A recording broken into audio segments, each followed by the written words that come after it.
So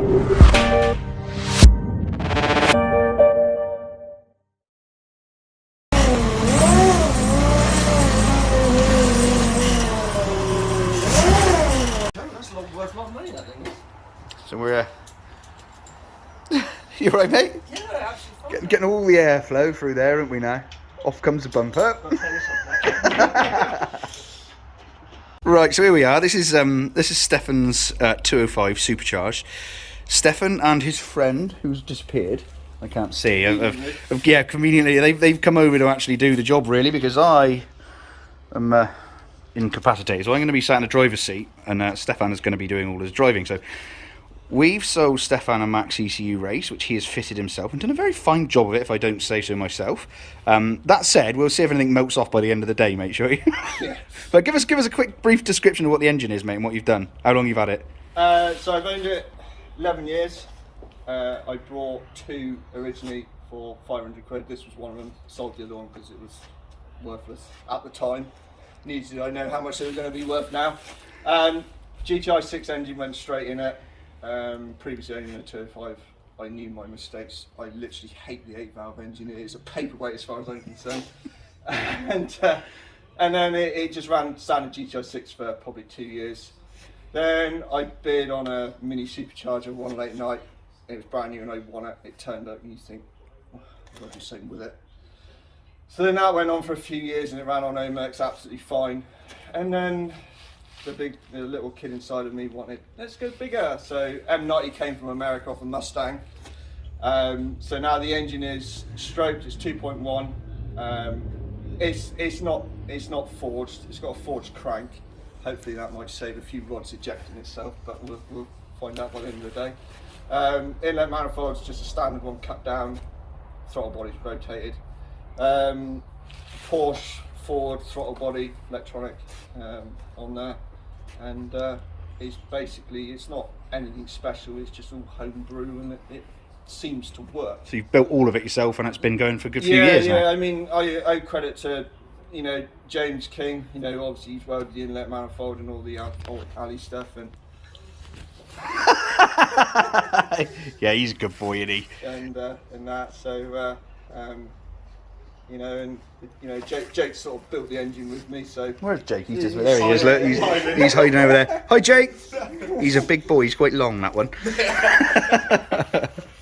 But yeah, so we're essentially going to tune this thing on the dyno now and just see how it behaves, I suppose. Ultimate goals. What would you like to see out of it? Just running and driving nicely. Running and driving nicely. I'm not a power guy. Yeah, but this is YouTube. It's all about that figure in the top right-hand corner. 300 would be nice. 300 would be nice, right? Cool, wicked. I imagine 300 in a 205 like that, supercharged power, lots of torque, would be quite epic. To be fair. Well, it's not drivable, trust me. So the point in this is. Well, hopefully something with the Max, you might be able to make it drive sensibly. Yeah. I mean, it already drives 100% better than it did, and I only know the basics, but.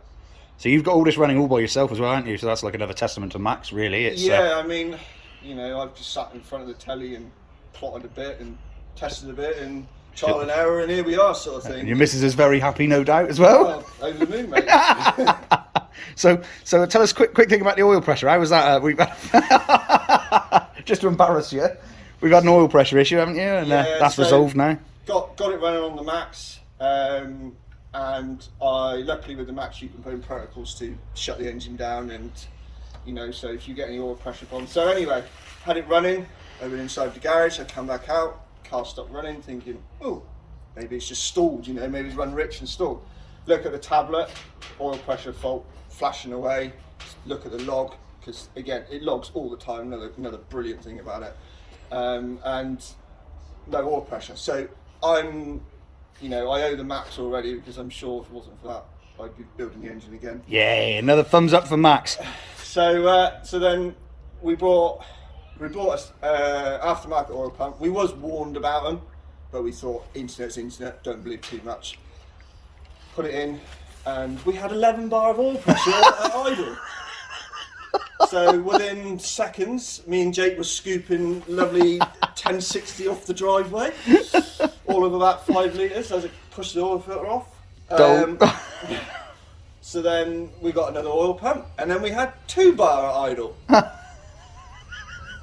So then we took that one out, and then we brought another one, which was at this time was a Febby pump, and it had oil pressure, not brilliantly. And then we put the original oil pump spring in it. Touch wood, it's as it should be, and Cool. it's making good oil pressure, and where I'm happy. So with trouble, it. everything's getting old, isn't it? And even the remanufactured parts are only manufactured out of Yeah, older stuff. and- So I mean, all it is just 2 worm drives rubbing together, and that's how you get your pressure. But yeah, 11 bar, and it was everywhere. it's like an ice rink. Still. So thanks to Febby and thanks to Max, I suppose. There. Right, let's get in this thing. Shall we see what she's going to do?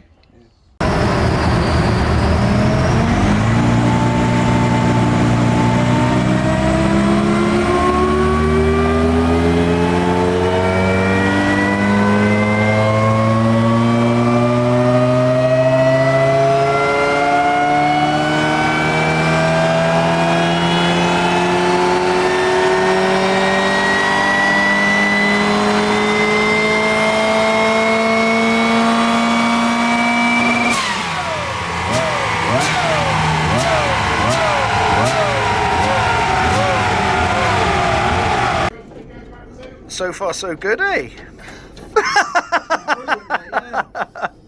So we've tuned so far, so good. It's doing like 2,500 and more at the wheels. And we've just started to throw some methanol in, and we've realised we've got some pinholes as we're throwing the meth in, and it's blowing out everywhere. Fountain. Fountains of meth. So Fountain. Uncle Spike's on his way up with his welder, try and weld it up in situ. Like all the best dyno days involve a welder on the dyno, of course.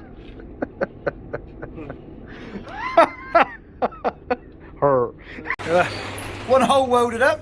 Ready to go again, mate, are we? Yeah. See what she does now.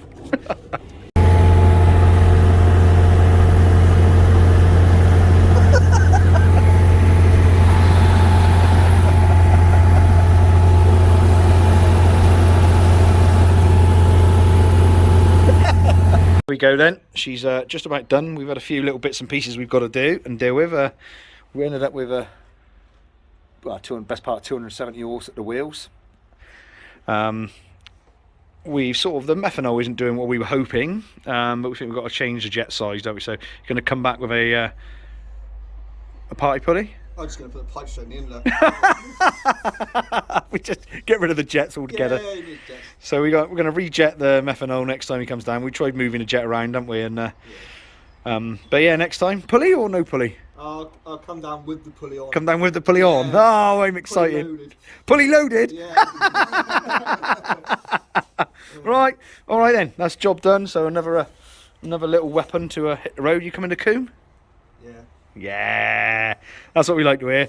Right. Okay. That's me, the boys, and my broken legs signing off. See you all soon.